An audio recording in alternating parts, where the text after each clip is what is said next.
Hey guys, you're not going to believe it, but we got another beautiful day here in Pittsburgh. Usually doesn't happen this back to back like this, and coincidentally, I tried to go down to Atlanta and I couldn't get on my flights because it's Easter weekend and everybody and their children are flying. That's okay. Uh, you can see the sadness in my face.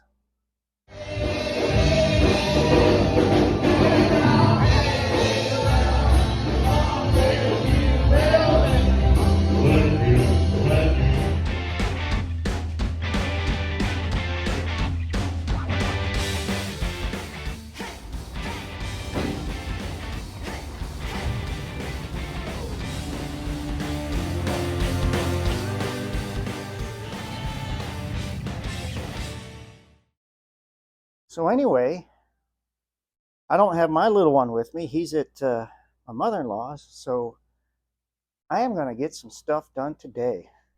Oh my gosh, I almost don't know what to do with myself right now. Um, and if this wasn't staring at me, I'd probably be I don't know, working in the yard. Anyway, let's get to it. I'm going to loosen up my shoe here to release the tension on the chain, take the compensator off, take the clutch pack off. I got to pull the starter out because the jack screw is going to be holding the inner primary on. And let's start ripping and tearing. And my God, already I'm getting thirsty already. So with my having my service manual here, and I'm looking over some stuff. I've kind of looked this whole thing over, all of my primary components, and everything is looking okay. This bike does not have a lot of mileage on it. I had before I started the video, I had loosened my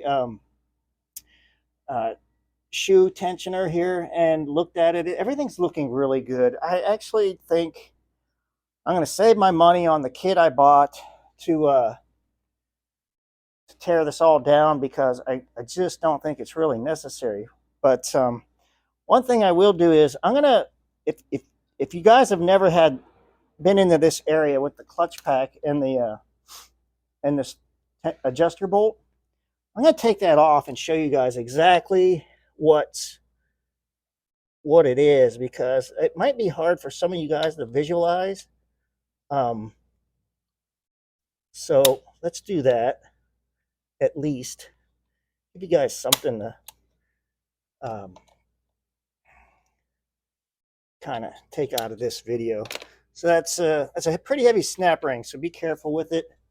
And then there we go. This is basically your clutch adjusting bolt.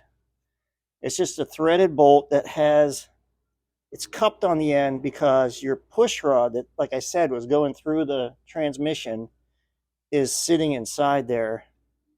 So good idea to just take it out, kind of look at it, make sure everything's looking okay on it, and then when you put it back together, we're gonna make the adjustment on this and get our clutch adjustment made. And everything looks really clean. Yeah, pretty darn clean. Probably just put some assembly lube on the end of that so that it's because I was cleaning that out. I don't want it to be dry. I want it to still have lube in it, but I was cleaning it out to look at it. Looks okay. So let me put some, I'll put some assembly lube on this. We'll put this right back in place. There's an outside to this. If you get this all apart, out is labeled on your spacer or your washer, whatever you want to call it. And it'll go in one of two ways, 180 degrees out. Doesn't matter. It's going to be the same either way. But so let me do that, and I think we're going to actually keep this all intact. I'm not going to tear this down, and I'm not doing that just to be in a hurry, I really don't see the need to do it.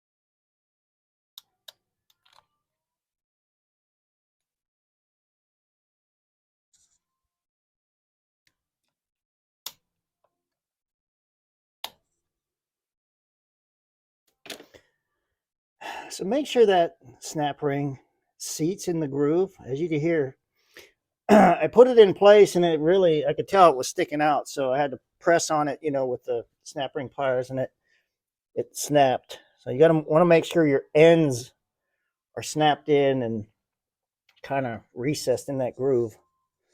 And then, as far as the making the adjustment on the clutch, this is already loose. um, give it a couple turns, get a feel for where that. What you're doing is you're turning this in until it starts to contact the push rod. So feels like right there. Let me move this Allen wrench to a different angle. All right, so right there, it's kind of contacting it because it basically stops. Now I actuate my lever a couple times, make sure. See, now it's moved a little bit. Let me move this again. Because you got ramps on the other side that may not have been seated right. Kind of let it, kind of release it fast so that those ramps the balls aren't slowly going down the ramps, let them kind of free fall. So again, now right there is basically where the adjuster bolt is contacting the push rod. Now what the Harley-Davidson manual says is you're going to adjust this, kind of at, they call it room temperature or ambient temperature. You're going to adjust this 1/2 to 1 turns counterclockwise, or making it loose. I feel like I'm going to go on the low side. So I'm going to go a 1/2 turn. So this Allen wrench is going to be flopped over here. And then I'm going to tighten it down with my wrench. And again, invest in one of these because, guys, you're going to be you should adjust your clutch at least once a year.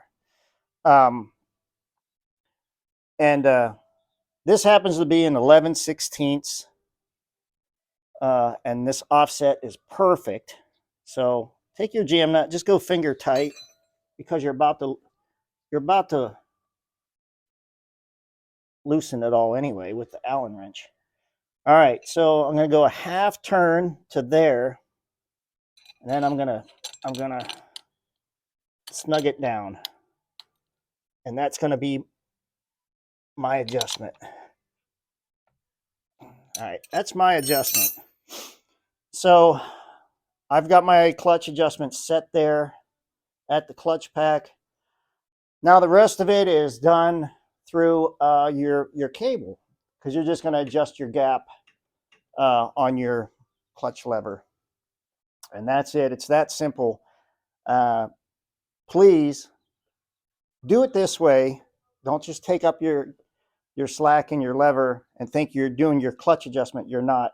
You've got to do it right there. And the most you're going to do is go through the expense of a derby cover gasket. What is that, $1? I mean, do it right. You'll be glad you did it right. And you'll know for sure when your clutch is truly starting to wear out.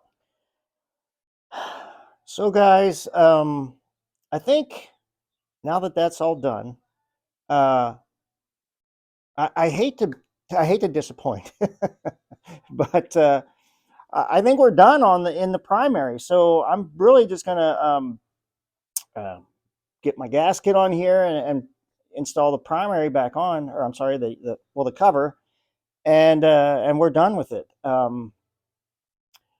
There's really nothing else I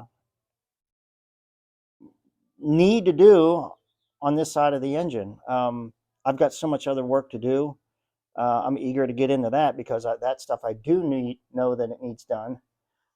We're going to do headlights. We're going to do a fork service, and probably adjustment on the rear axle. Make sure belts riding correctly. And I think with the sidecar, it's a little tricky because you got a lot of different, uh, like the weight is displaced a little bit differently. So I'm definitely going to read up on that. Make sure that stuff set right, because I think it's going to be a little bit different than a bike without the sidecar. So, all right, that's going to wrap up the primary. I'm going to throw the cover back on, put my floorboards and stuff back on, put my I don't need that, but put my floorboards on and put my shifter back together. I got new arm for this. Like I said, like you guys saw in my previous videos, all this stuff just like, that was a nightmare. Riding down the road and that came off.